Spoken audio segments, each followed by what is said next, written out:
Travel with presents Jagat Guru Shri मल्लवाचार्य Mahaprabhu ji की बैठक चुनार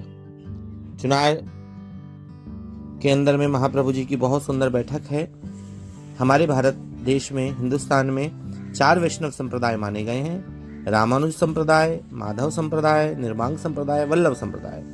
रामानुज संप्रदाय के प्रवर्तक श्री रामानुजाचार्य जी हैं। माधव संप्रदाय के माधवाचार्य जी हैं। निर्वांग संप्रदाय के प्रवर्तक श्री निर्वांकाचार्य जी हैं और श्री वल्लभ संप्रदाय के प्रवर्तक श्री वल्लभाचार्य जी हैं। तो वल्लभाचार्य जी जो हैं, इनके द्वारा प्रकट मार्ग को पुष्टि मार्ग कहा जाता है। अब पुष्टि मार्ग जो है वह देश में बहुत फलीभूत है। अढ़ैल में आप श्री ने 100 सोम यज्ञ करे और विष्णु यज्ञ किया।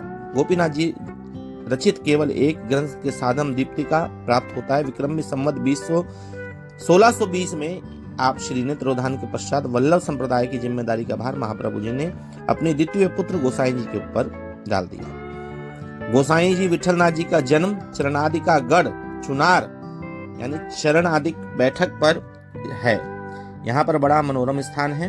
गोसाई जी का प्राकट्य 1572 मिति पौष कृष्ण नवमी को अपराह्न यानी दोपहर के समय हुआ।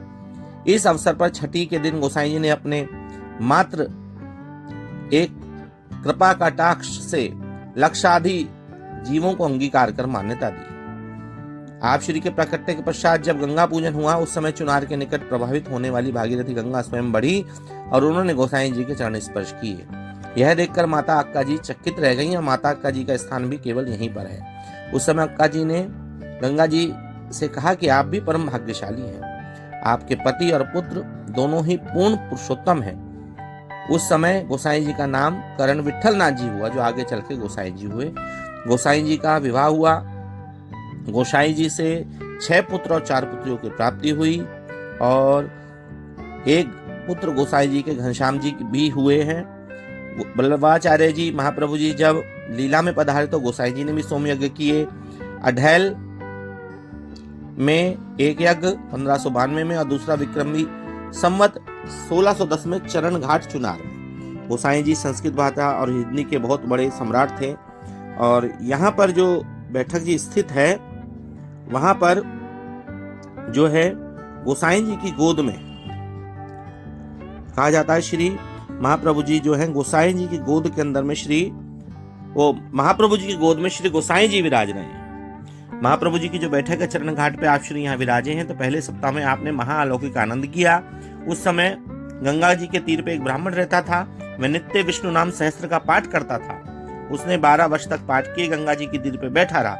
तब एक दिन श्री ठाकुर जी का स्वरूप श्री गंगा जी में प्रभा में प्रकट हुआ। उसे देखकर वह ब्राह्मण ने प्रार्थना की, महाराज मैं तो बैरागी हूँ, आप किसी गृहस्थी कहाँ विराजे तो आपकी भली भांति सेवा हो।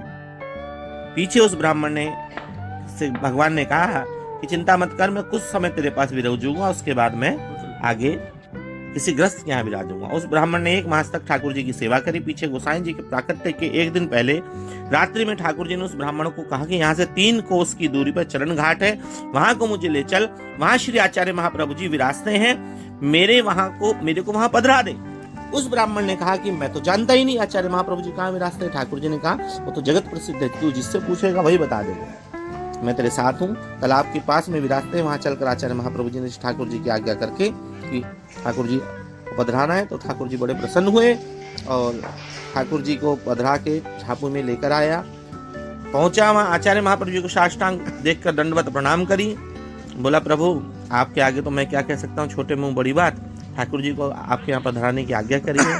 तो आप श्री ने कहा कि सुखेन पधराओ। उस ब्राह्मण ने झापी जी में पधरा दिया। उस समय आप बहुत प्रसन्न हुए। उस ब्राह्मण का समाधान कर विदा किया। पीछे मध्याह्न के समय में 1552 ब्रज पौषवदी 9 भृगुवार वृषभ लक्ष्मी में श्री विठलनाथ जी का प्रादुर्भाव हुआ। बोले श्री विठलेश्वराय की जय हो। उस समय भूमंडल पे बड़ा जय जयकार हुआ। गोपाल दास ने तो गाया है, पौष नवमी श्रीनाथ जी श्री अक्का जी डर उपन्यो आनंद भगवती जी जन बधाई गा रहे हैं। वहां एक कूप है, उसमें यशोदा जी, नंदराय जी, विश्वानु जी, उपनंद जी सभी उपधारे और गोसाई जी का मुख निरख कर आनंद की अनुभूति हुई और यहाँ पे भी बहुत आनंद उपजाया प्रभु ने, भक्तों ने खूब कृपा करी। लक्ष्मी जी कहते हैं स्वयं दरबार बांधने के लिए पधारी थी, और यहाँ वल्लभ गृह के अंदर में जो आनंद हुआ गोसाई जी का प्राकट्य स्थल है, और यहाँ पर भगवान साक्षात पधारे हैं, इसलिए इस स्थान का बड़ा महत्व है। आज भी वैष्णवों के लिए इस स्थान का बड़ा महत्व है। आप चुनार में आए तो चुनार बस स्टैंड से कुछ ही दूरी पर ये चुनार की बैठक जी है, आप इसका दर्शन करें, चरण स्पर्श झारी जी की सेवा करें। चुनार जो है मिर्जापुर और बनारस के बीच में स्थित है। आपको ये चुनार के बस स्टैंड से मात्र 2 से 2.5 किलोमीटर की आपको मिल जाएगा। साधन बहुत आसानी से उपलब्ध है, ऐसा नहीं कि साधन उपलब्ध नहीं है। आप वहाँ से बुक करके भी साधन जा सकते हैं। जो मांगेगा तो वो 300-400 रुपये, लेकिन आप 100 से 150 रुपये में उसको बार्गेनिंग कर सकते हैं। और बार्गेनिंग करके आप यहाँ पे बैठक जी पे आइए, चरण स्पर्श झारी जी करिए। यहाँ वैष्णवों की रुकने की भी व्यवस्था है। आप आके यहाँ पर श्री ठाकुर जी महाप्रभु जी का दर्शन करिए, महाप्रभु जी गोद में श्री विठलनाथ जी का दर्शन करिए। और चुनार की बैठक अपने आप में एक परम आनंद का स्वरूप है। आप जरूर आइए, क्योंकि जिस प्रकार से इसको गुप्त वृंदावन भी कहा जाता है, वैष्णव संप्रदाय में गुप्त वृंदावन भी कहा जाता है, तो आप यहाँ पे जरूर आए और जरूर दर्शन करें। जय श्री वल्लभ, जय श्री विठल।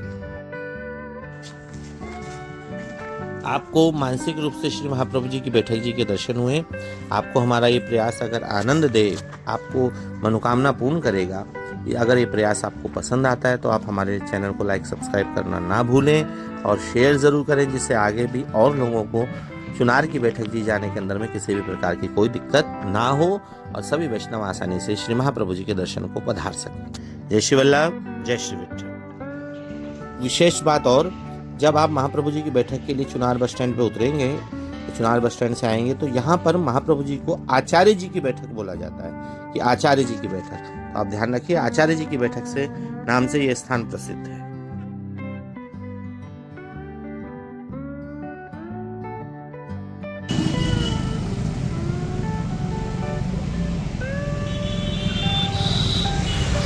चुनार बस स्टैंड यहाँ से आता है, और ये एक चौराहा है, ये Gopal paint and plaster of Paris, ये वो है।